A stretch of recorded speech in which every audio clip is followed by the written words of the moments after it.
پانیولہ بازار راولاکوٹ کی ترقی کے لیے مقامی شہریوں اور اوورسیز کشمیریوں کے تعاون سے 1 کروڑ روپے سے زائد رقم جمع کی گئی، جس سے متعدد ترقیاتی منصوبے مکمل کیے گئے۔ سماجی شخصیات راجہ لیاقت کیانی اور راجہ صدیق کیانی کی پانیولہ آمد پر تاجروں اور شہریوں نے شاندار استقبال کیا، ان پر پھولوں کی پتیاں نشاور کی گئیں اور ہار پہنائے گئے۔ دونوں شخصیات نے مکمل شدہ منصوبوں کا فیتہ کاٹ کر افتتاح کیا۔ اس موقع پر گفتگو کرتے ہوئے راجہ لیاقت کیانی اور راجہ صدیق کیانی نے کہا کہ وہ بیرون ملک مقیم ہونے کے باوجود اپنے علاقے کے مسائل کے حل کے لیے ہمیشہ سرگرم رہتے ہیں۔ اور سارے لوگوں کو ہے، مجھے نہیں ہے، لیکن اسٹیج سے میں دیکھتا کہ میں اپنے سارے ڈونر کا اور صدیق انصاف کا شکریہ ادا کر رہا ہوں اور ان کو میں خراج تحسین پیش کر رہا ہوں کہ اتنا بڑا پروجیکٹ انہوں نے مکمل کیا۔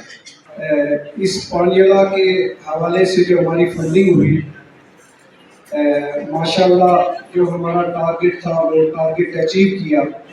اس میں بڑا رول ہے میرے خیال میں ساجد نظر صاحب، واجد اسلم صاحب، ریاض شاہ صاحب بیٹھے ہوئے، یہ 1000 روپیہ دی ہے، وہ سب مبارکباد کے مستحق کے ان کا شکریہ ادا کرتے ہیں۔